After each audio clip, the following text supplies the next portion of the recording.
Nah, ikhwafillah yang dimuliakan Allah Subhanahu wa taala, riba ini kalau antum lihat dalam surat Al-Hujurat ketika Allah Subhanahu wa taala berbicara tentang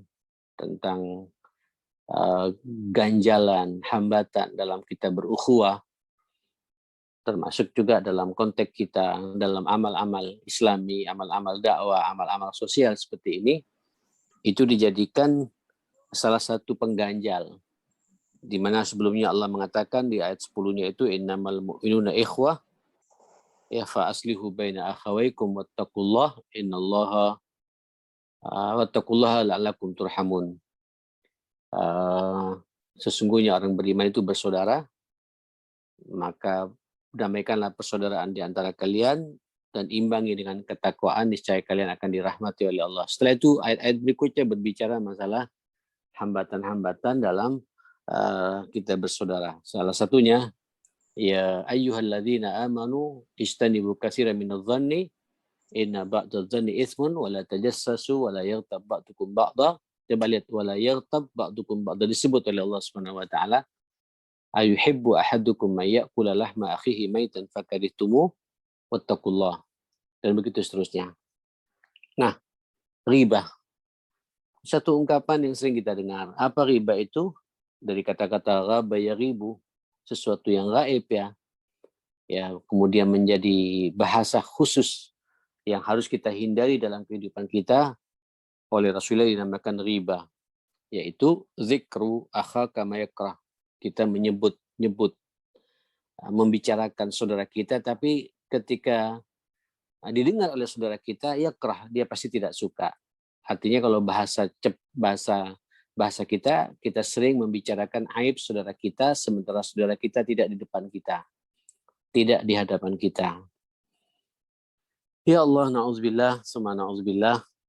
Ya akhil karim, riba itu ya bisa sesuatu yang itu berupa ucapan, ya berupa ucapan ini yang paling banyak, riba ucapan, kita duduk-duduk, kadang-kadang juga yang repot juga di dalam masjid pun juga suka terjadi itu. Dalam amal-amal kebaikan, kadang-kadang kita mengomentari saudara kita. Yang ketika kedengaran komentar kita oleh saudara kita, dia tersinggung, itu riba.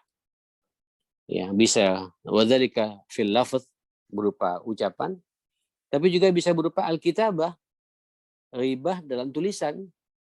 Mungkin WA dengan WA, ya. Saya dengan Ustadz Agung barangkali atau Pak Agung mem-WA siapa, membicarakan, mengribai pembina, mengribai pengurus, mengribai anak buah yang bermasalah, dan tidak memberikan solusi dalam apa yang saya tulis itu juga riba.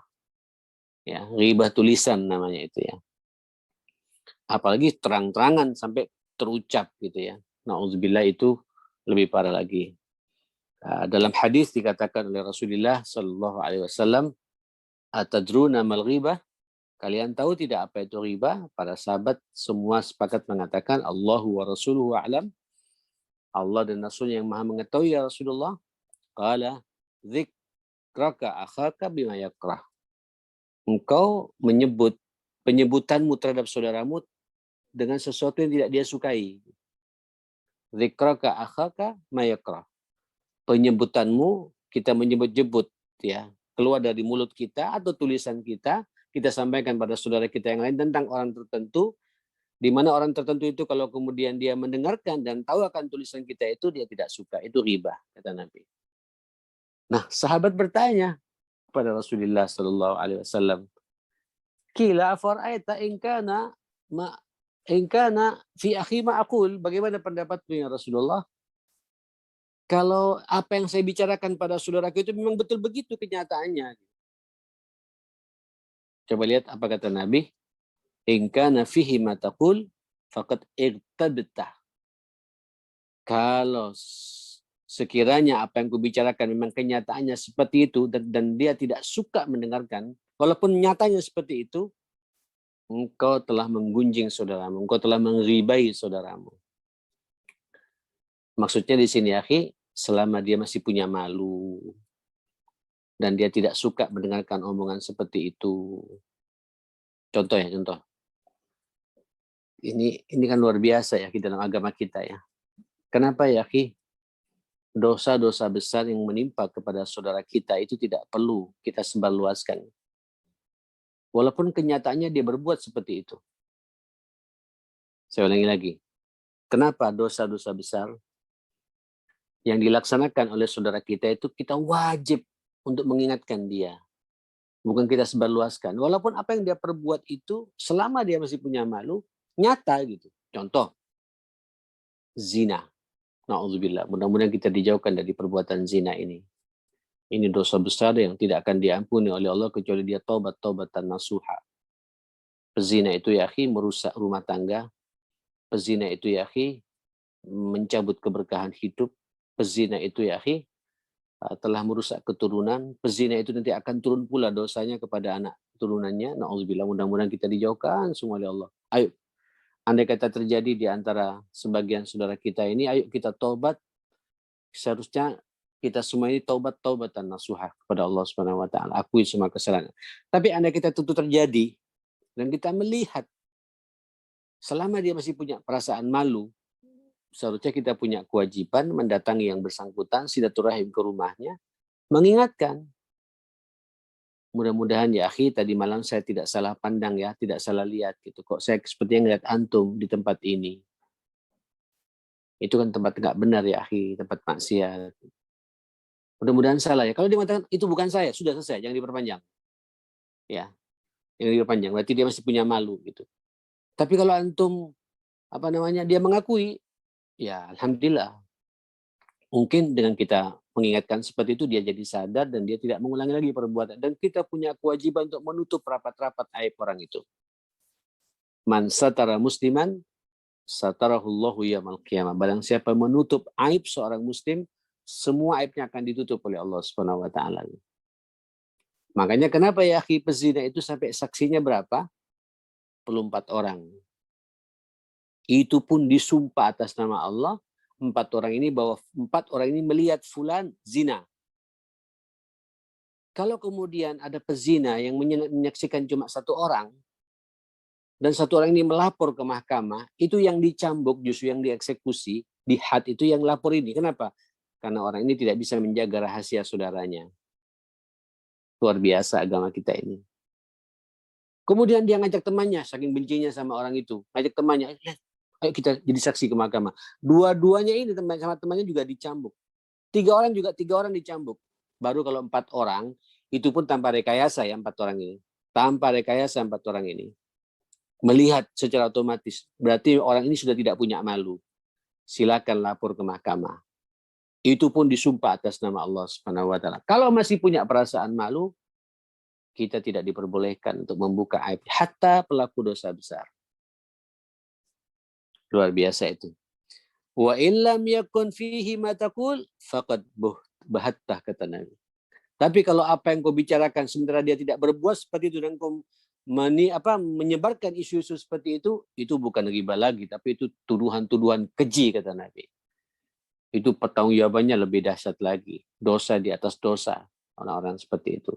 Jadi sesuatu yang benar, kelakuan yang tidak benar terjadi pada saudara kita, sementara dia masih punya malu ketika ketahuan sama orang yang kita bicarakan orang itu riba kata Nabi Sallallahu Alaihi Wasallam. Jadi dalam agama kita ini amar ma'ruf nahi mungkar harus jalan seharusnya ya akhi. Fulan minum, selama minumnya itu di kamar, antum tidak perlu tahu, melihat barangkali di lubang pintu kamarnya, dia tidak perlu tahu urusannya orang. Berarti dari kamar masih punya perasaan malu, dan malu itu bagian dari iman pada hakikatnya. Walaupun ketika dia sedang minum, sedang tidak ada iman, tapi minimal dia tidak show sama orang lain. Termasuk juga di kantor ya, manakala ada orang nakal, antum punya kewajiban jangan membuka kenakalannya pada orang lain. Itu kita menggunjing, datangi, nasihati, selamatkan orang-orang seperti itu. Luar biasa agama kita. Nah, pada kesempatan ini pula, izinkan saya menyampaikan tentang mazahirul ghibah, atau suwar al-ghibah. Bagaimana fenomena, gambaran-gambaran bentuk-bentuk ghibah dalam Islam ini. Mari saya lihat dalam kitab ini ada 10 item ya. Mudah-mudahan cukup insya Allah kita bahas ini. Apa gambarannya? Yang pertama, kita membicarakan al-uyub al-badaniyah. Ya. Aib-aib yang terkait dengan fisik saudara kita. Apa contohnya? Fulan. Ya. Halo, apa ini? Al-Ikhlas ya, Al-Ikhlas, Deki Al-Ikhlas. Tolong dimatikan ya, di-unmute ya. Aib fisik, aib secara fisik. Apa contohnya? Fulan matanya juling. Ya. Fulan panuan, fisik. Ya. Fulan badannya kecil. Ya. Atau jangkung. Ini penyakit, tingginya bukan tinggi sehat itu. Tidak benar ngomong seperti itu. Fulan hitam. Ya. Fulan hitam. Ya. Atau fulan perutnya buncit. Besar perutnya gitu, banyak makan sepertinya. Ya, gendut. Ini aib-aib fisik. Kalau kita menyampaikan, dia mendengar omongan kita, itu juga riba. Riba terkait dengan fisik seseorang.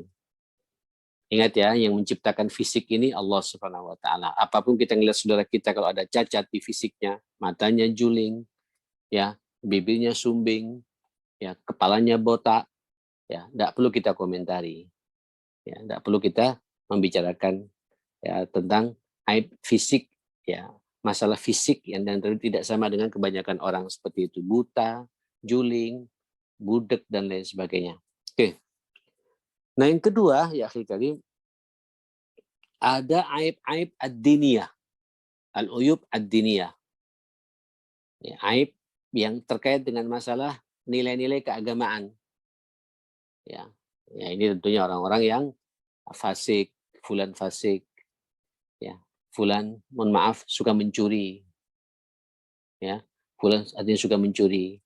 Fulan pengkhianat. Ya, fulan zalim orang ini. Tidak benar ya. Kalau zalim kan kata Nabi unsur akhaka zaliman aw mazluman. Bantu saudaramu, bantu saudaramu yang zalim dan yang dizalimi. Kalau yang zalim kita mencegah kezalimannya. Ya, seperti itu kata Nabi. Jangan kemudian dibicarakan fulan zalim.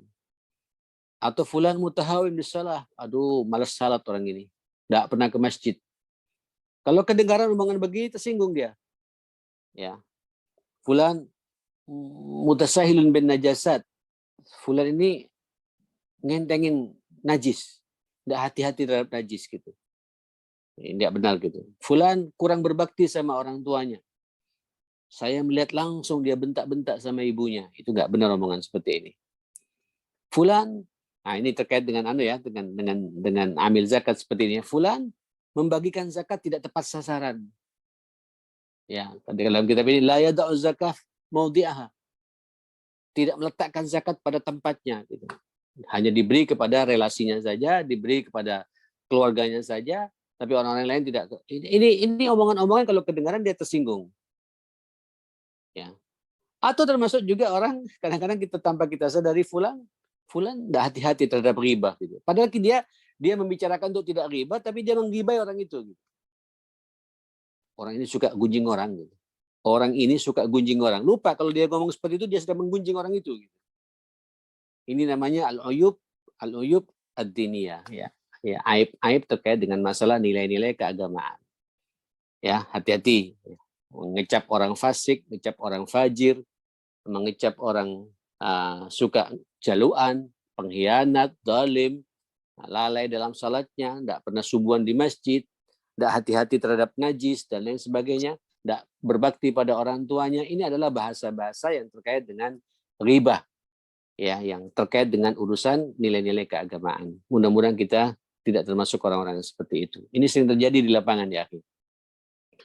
Nah, yang ketiga adalah al-uyub ad-dunyawiyah, aib keduniaan.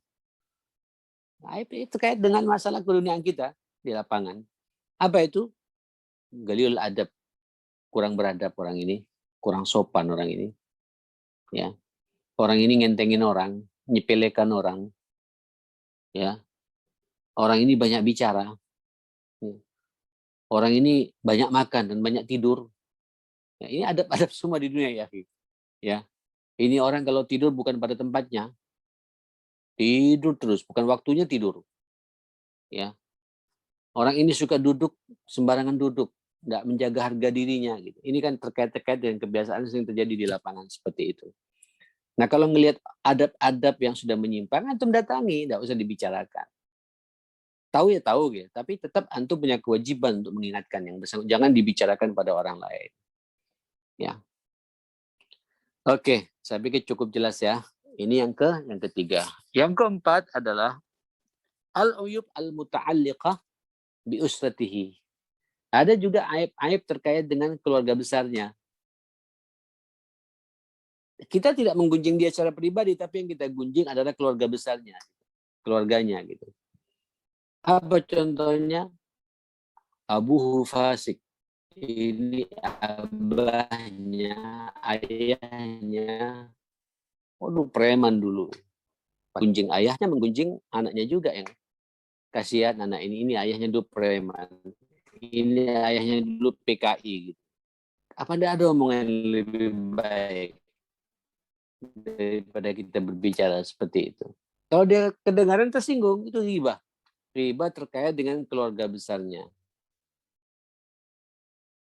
Ya. Atau rahasia. Betul itu. Repot. Nggak bisa diatur. Nggak benar. Ini membuat orang tersinggung dengan ras, dengan kesukuan, keluarga besar seperti itu. Ya. Dan lain sebagainya ya.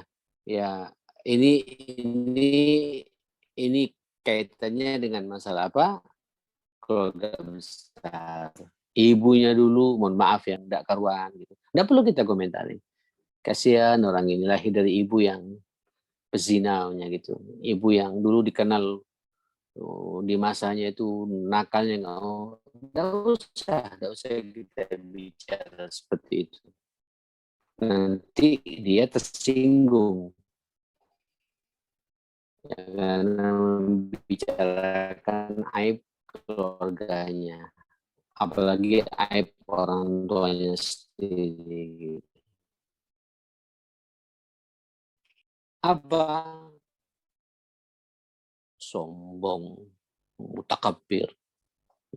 Apa? Jabar, congkak, ya, hatinya lemah, ya, ngawur, tidak mudah. Ya. Ini nggak benar.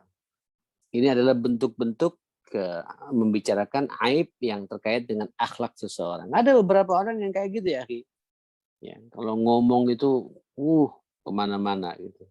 Ya sudah, kita tidak perlu kemudian mengomentari orang-orang seperti itu. Baik, saya pikir cukup jelas ya. Yang keberapa? Yang keenam adalah al-uyub bil libas. Masya Allah. Wal hay'ah. Ada juga aib terkait dengan performa dirinya. Cara berpakaiannya, tampilannya. Gitu. Ya. Apa contohnya? Aduh, orang ini gembrot. Ya. Orang ini pakainya enggak salin-salin sudah 4-5 hari. Itu aja yang dipakai gitu.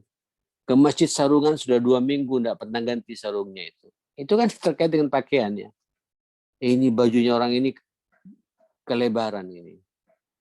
Ini terkait dengan masalah tampilan ya. Nah, terutama ibu-ibu ya, hati-hati manakala ngelihat akhwat-akhwat yang kadang-kadang jilbabnya kecil, jilbabnya besar gitu. Atau jilbabnya itu norak gitu. Kinclong. Enggak usah dikomentari gitu. Karena mungkin dia pede dengan cara-cara seperti itu, kita tidak pede. Tidak semua orang sama dengan kita itu. Tapi kalau kita mengomentari dan dia tersinggung, itu riba. Walaupun terkait dengan masalah performa dirinya, pakaiannya. Luar biasa ini. Baik. Berikutnya ya akhil karim, Masya Allah, muhaqatul muqtah fi masyihi wa harakatihi wa hadithihi. Mengomentari, menjustifikasi ya orang yang kita ribai, cara jalannya, gerakannya, komunikasinya. Allahu a'lam. Saya kok akhir-akhir ini ya, akhi, sering dipertemukan dengan orang-orang seperti itu. Gitu. Jadi kalau saya bicara A, dia sudah bicara B. Akhi. Ya.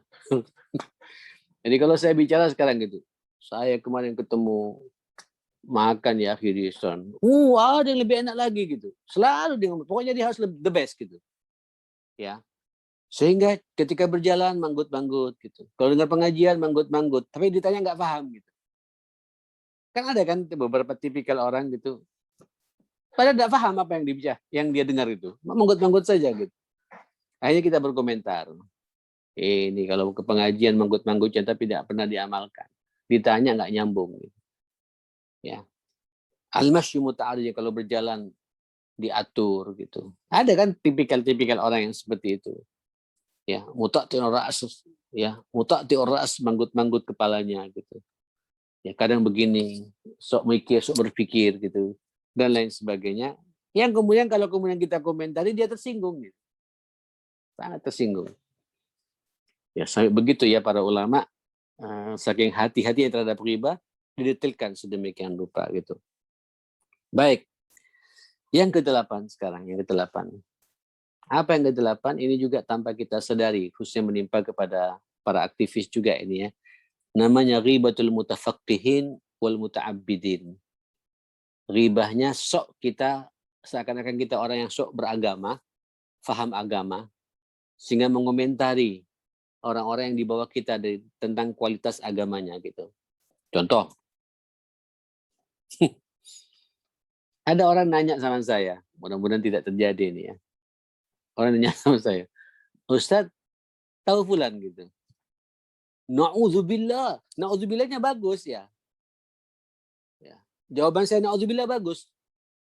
Tapi saya mengucapkan na'udzubillah ketika ada pertanyaan seperti itu. Gitu. Ini kan sok kita seakan-akan kita bersih. Tidak terjebak dengan dosa yang sama pula. Gitu. Na'udzubillah. Ini kata-kata na'udzu kepada setan ya. Seakan-akan fulan dianggap setan. Gitu. Na'udzubillah. Gitu. Atau kadang-kadang nanya gitu. Antum bertetangga dengan fulan kan? Iya. Bagaimana keadaannya gitu? Allah yaslah. Semoga Allah membenarkan keadaan orang ini. Gitu. Loh, bagus doa gitu. Tapi konotasinya negatif gitu. Ada apa kok sampai berdoa seperti itu? Berarti ada yang tidak beres pada orang itu. Gitu. Ya. Atau ada orang yang apa ya, yang arogan, yang dalam tanda petik ya, dalam pandangan kita orang ini ya apa ya?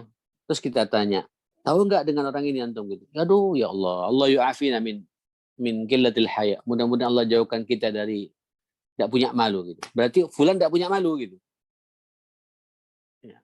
Tapi tidak menyebut fulannya gitu. Tapi karena dia menjawab dalam pertanyaan konteks bertanya tentang fulan, kemudian mengatakan astagfirullah, na'udzubillah. Ini adalah bentuk-bentuk riba tanpa kita sadari. Ya, tanpa kita sadari gitu. Ya. Kira-kira begitu ya, kira-kira begitu. Jadi ini ribahnya orang yang sok beragama. Ya, ribahnya orang yang sok beragama, sok paham agama. Ya, seperti itu. Baik ya akhil karim. Yang ke-9,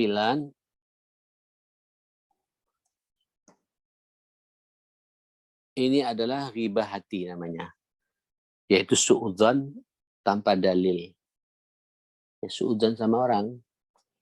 Loh, hati-hati boleh. Ya, hati-hati boleh, kehati-hatian boleh. Tapi kalau sampai su'udzon, ya, berprasangka buruk, tanpa ada tabayun, tanpa ada kejelasan, itu namanya riba hati.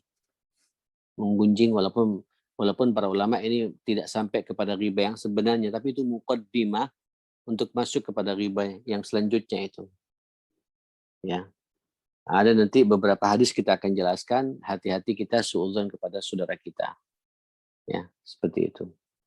Baik ya, akhi. Yang terakhir. Apa yang terakhir ini? Ya Allah. Ada saja di sini, akhi. Yaitu sama'ul atau sima'ul muqtabina. Kita mendengarkan orang yang sedang menggunjing dan kita menikmati.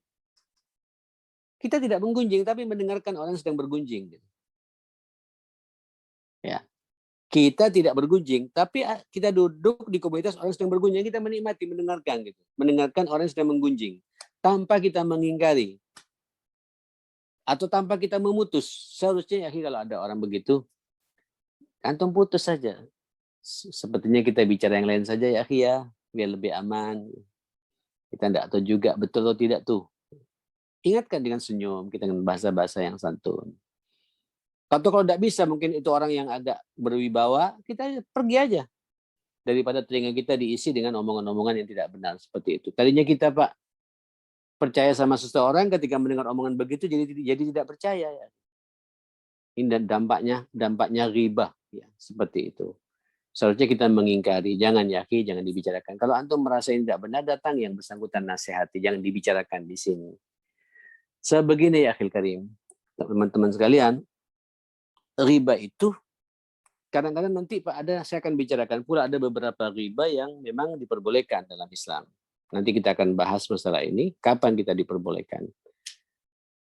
Tapi kan tipis ya, kadang-kadang nanti termasuk juga nanti dalam, mudah-mudahan di DKI tidak ada masalah ya. Kadang-kadang nanti kita ya akan menghadapi beberapa problem di lapangan dari beberapa teman-teman kita yang unik-unik nanti itu ya. Mudah-mudahan tidak terkait dengan masalah dana ya, tapi masalah kerja, masalah apa, segala macam. Kemudian rapat kita, termasuk juga rapat yayasan, kayak itu, rapat pengurus. Tipis loh ya, rapat membicarakan kinerja orang-orang di bawah kita ini dalam rangka untuk memberikan solusi terbaik, dengan dapat hanya sekedar kita menggunjing gitu. Kalau kemudian rapat itu memberikan solusi, itu gunjingan riba yang baik. Karena kita memberikan jalan keluar. Supaya dia tidak berbuat hal yang sama lagi di kemudian hari. Tapi kalau kemudian tidak ada solusi, itu riba. Ini yang paling berat saya nih Ustadz Yahi. Saya paling berat. Terutama banyak orang curhat. Ya. Curhat masalah keluarga. Curhat masalah orang tua, masalah anak, masalah istri, masalah suami, masalah tetangga, kakak adik, urusan warisan. Ini kan masalah aib. Saya selalu mengatakan, sebentar, antum datang ke sini pasti ingin mendapatkan solusi ya, jalan keluar ya. Antum tanyakan dulu pada diri antum, kira-kira saya secara pribadi bisa nggak menyelesaikan masalah ini? Kalau antum merasa bahwa saya tidak bisa, jangan libatkan saya. Nanti saya akan banyak tahu tentang aib keluarga besar antum. Ini riba bagi saya. Tapi kalau antum merasa bahwa saya ini sanggup menyelesaikan problem ini, libatkan saya dapat pahala di sini. Ini tidak sekali dua kali ya, kalau di rumah ini. Orang curhat masalah keluarga, masalah istri. Sebentar. Antum cerita istri antum, ini kan masalah aib antum pribadi. Sebentar, saya bisa menyelesaikan nggak kira-kira problem ini? Terus saya datang ke sini karena berharap Ustadz bisa menengahi. Siapa? Saya kenal dengan istri antum. Loh ini jemaah pengajian Ustadz gitu, aktif dengan Ustadz gitu, kok kayak gini gitu. Sebentar, saya bilang, bisa nggak antum ketemu? Ini kan dari antum saja, saya belum dari dia gitu. Biar tidak jadi riba di antara kita, ayo datang bareng-bareng ke sini. Nggak usah satu-satu seperti ini. Kalau niatnya sama-sama baik, niatnya mendapatkan solusi Rabbani, pasti ketemu. Tapi kalau antum datang ke sini menceritakan aib istri, tadinya saya tidak tahu jadi tahu gitu. Atau kebalikannya, ada istri, seorang ibu datang ke rumah, biasanya kalau datang ke rumah ibu, saya tidak teman ibunya anak-anak Pak, saya takut jadi fitnah. Itu menceritakan aib suaminya gitu. Sementara dia tahu saya tidak berikan solusi, akhirnya apa? Saya juga ikut riba di situ. Beda kalau saya kenal dengan suaminya, saya akrab dengan suaminya, dan mungkin saya satu-satunya jalan untuk bisa menjembatani, libatkan saya tidak jadi masalah gitu. Tapi kalau dia paham bahwa saya tidak bisa menyelesaikan masalah, ini bagi saya riba. Ya, karena saya tidak memberikan solusi real terhadap problematika yang terjadi di lapangan seperti itu. Inilah ya akhi 10 item yang perlu kita antisipasi tentang fenomena gambaran riba dalam Islam. Ingat, Allah sudah mengatakan kepada kita, wala yaghtab ba'dukum ba'dha ayuhibbu ahadukum ay ya'kula lahma akhihi maitan fakarihtumuh wattaqullah innallaha tawwabur rahim. Al-Hujurat ya, ayat 12. Janganlah sekali-kali sebagian di antara sebagian kalian saling gunjing-menggunjing, mengribai satu sama lain. Masa mau kalian nanti pada hari kiamat suruh makan bangkai daging saudaranya? Tentu kalian tidak mau. Sebenarnya pengriba itu kanibal ya. Pengriba itu kanibal. Memakan daging saudara. Na'udzubillah. Kalau makan daging kambing, daging sapi, daging ayam enak. Ini daging saudara kita dimakan. Nanti pada hari kiamat akan dibuat seperti itu bagi orang yang suka menggunjing saudaranya gitu. Nah, saudara, tidak hanya itu juga panti Nabi ketika pernah berjalan ya, itu riba dalam pandangan Islam itu begitu dahsyat sampai dikatakan dosa besar. Itu Nabi pernah berjalan di lorong Madinah, tiba-tiba melewati dua kuburan. Kata Nabi, innahuma yu'adzaban wa ma yu'adzaban fi kabir. Qala bala innahu kabir. Ya, kasihan ya, kata Nabi. Ketika melewati dua kuburan ini dua-duanya sedang diuji oleh Allah, sedang disiksa oleh Allah Subhanahu wa taala. Para sahabat, kalian menyangka ini bukan dosa besar. Bala, tentu ini dosa besar, kata Nabi. Yang satu, kata Nabi, yamshi bin namimah. Itulah pembawa riba, ngomong sana ngomong sini, membicarakan aibnya orang, disebarkan fitnahnya orang, menyebarluaskan riba, berriba ya tanpa memberikan solusi. Ya. Adapun yang kedua adalah ketika kencing tidak bersih, hati-hati. Kalau kita kencing harus tuntas ya, bersih baru kemudian disiram. Ya, kira-kira begitu. Nah, ya akhil karim, inilah bahaya riba dalam kehidupan kita. Apalagi dalam kehidupan dalam amal-amal sosial. Ini merusak, hanya memunculkan kecurigaan, memunculkan apa ya? Ketidakpercayaan gitu. Seharusnya ya ketika antum melihat saudara kita bermasalah, datangi, nasihati, ajak dia ngobrol dari hati ke hati, kalau perlu silaturahim ke rumahnya. Setelah itu tutup rapat-rapat aib saudara kita. Biar yang tahu hanya dia dengan Allah Subhanahu wa taala. Siapa tahu nanti dengan nasihat kita dia akan kembali ke jalan Allah Subhanahu wa taala. Inilah kira-kira tentang macam-macam fenomena riba dan bagaimana pandangan Islam tentang masalah riba ini. Nah, nanti kita akan bicara ya akhil karim, apa dampaknya, kapan, di momen apa, dalam kondisi apa riba itu perlu diperbolehkan oleh agama kita. Insya Allah nanti kita akan bahas di pertemuan yang akan datang atas izin Allah Subhanahu wa taala. Barakallahu fikum jami'an. Mudah-mudahan kita semua dijaga lisan kita, dijaga tangan kita untuk tidak ada riba di antara kita, baik itu riba omongan atau riba tulisan ya. Ya. Mudah-mudahan semuanya dijauhkan dari kehidupan kita dan mudah-mudahan kita amal-amal kita seperti apa lagi ini amal-amal antum ngurus dananya umat ya akhi. Antum dipercaya sama Allah untuk menyelamatkan dananya umat. Antum ini baitul malnya umat ya akhi. Nah, kadang-kadang ini banyak kesalahpahaman sehingga kadang-kadang berkomentar satu sama lain akan kesalahan ada yang di lapangan atau juga ada yang unik-unik kadang-kadang. Ketika ada yang unik-unik ya akhi jangan sebar kemana-mana, datangi yang bersangkutan, nasihati, kalau perlu datangi ke rumahnya ya, daripada kemudian kita buka di hadapan orang lain itu namanya juga riba. Ya, seperti itu. Sampai demikian ya. Wassallallahu ala sayyidina Muhammadin wa ala alihi washabihi wasallam. Alhamdulillahirabbil alamin. Kita diskusi saja ya. Fadhal. Alhamdulillahirabbil alamin. Tadi materi yang disampaikan oleh Kiai Muhammad Soleh Dirham, alhamdulillah kita kira bersama-sama kalau riba itu cuma satu ya, sobat amil semuanya, sobat volunteer. Ternyata tadi disampaikan ada 10. Wah ini kelihatannya kalau kita bedah 10-10-nya ini, kita pasti ada salah satu deh, nggak mungkin nggak, bahkan salah 3, salah 4, salah 5, wah tuh kita serba salah ini. Tapi alhamdulillah cukup mencerahkan ya, mulai dari riba fisik, riba tentang keagamaan, tentang duniawiyah, tentang menghibah keluarga besarnya, menghibah pakaian tampilannya, menghibah jalannya seperti apa, komunikasinya, cara komunikasinya bagaimana mereka, riba sosok kita sebagai yang terhebat dalam hal agama, suudon juga, ribah menikmati duduk dengan orangnya menghibah. Wah ini poin yang ke-10 ini Pak ya, itu yang aduh. Masya Allah. Ini alhamdulillah sudah ada pertanyaan, kayaknya ini tema yang sungguh luar biasa, dan ini saya ada kurang lebih 4 pertanyaan Pak Kiai tentang ribah, yakni yang dari volunteer, yakni dari Mbak Lutfia Rohmah. Mbak Lutfia ingin bertanya Pak Kiai, semisal di sekitar kita ada teman-teman yang menggunjing, namun kita tidak bisa keluar dari lingkaran itu, ketika kita nasihati, mereka akan mengatakan bahwasanya itu hak mereka, hak asasi manusia gitu katanya Pak Kiai. Lalu apa yang harus saya lakukan? Apakah saya diam atau apa ada cara yang terbaik Pak Kiai? Kan kita punya kaidah dalam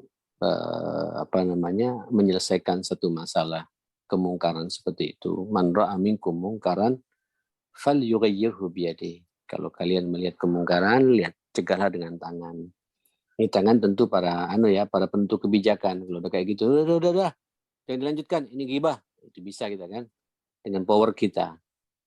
Kalau tidak bisa, kata Nabi, fabilisani, dengan nasihat. Sampaikan, jangan halo, dimatikan dulu semua ya.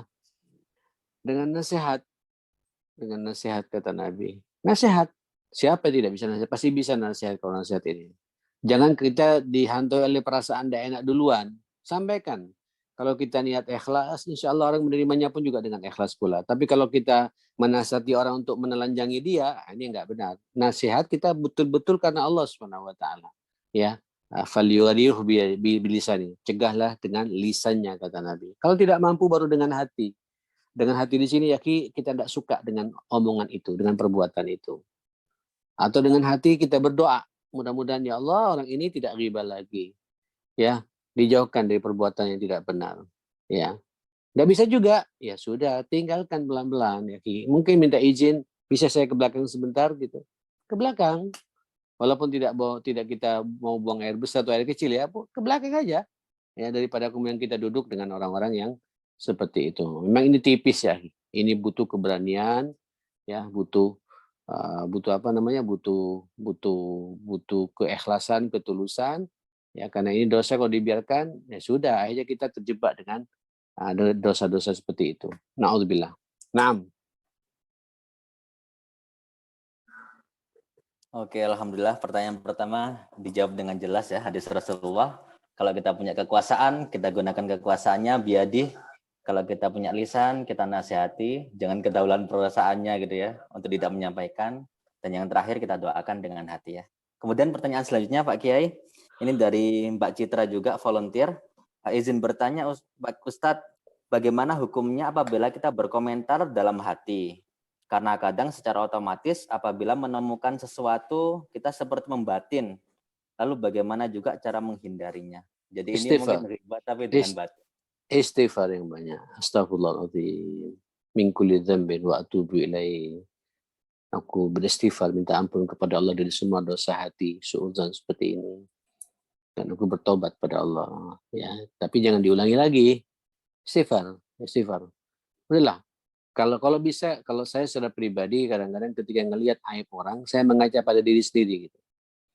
Saya juga pernah sebenarnya mengalami hal yang sama, dosa yang sama, cuma oleh Allah ditutup aib saya. Kebetulan aibnya fulan kelihatan. Ya, ayo Allah saja punya sifat sattar, maha penutup, masa kita mau membuka pada orang lain?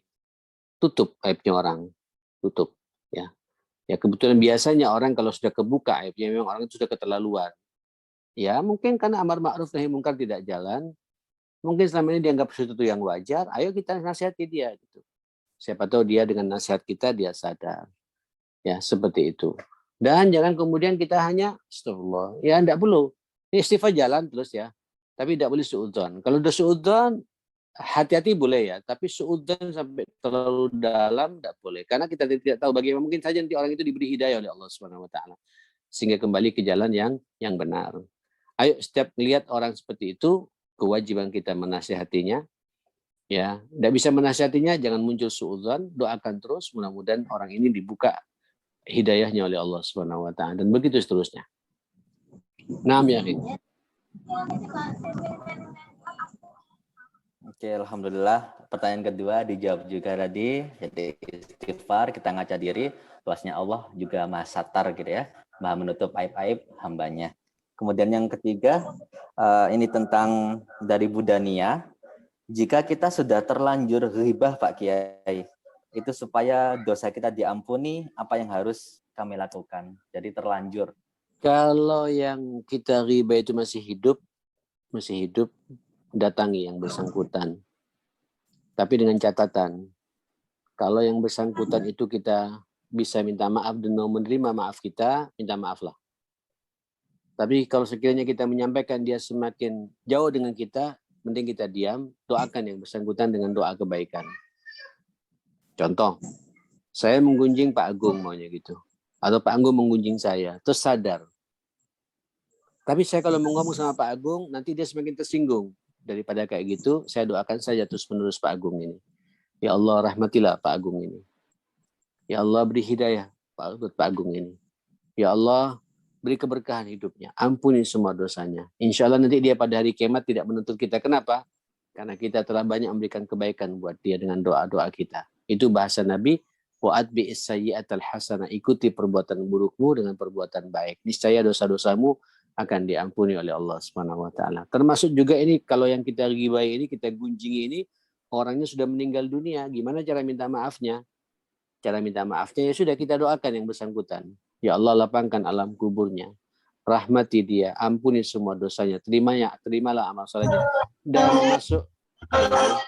masukkan dia ke surgamu. Halo Mas Pugu Mojokerto.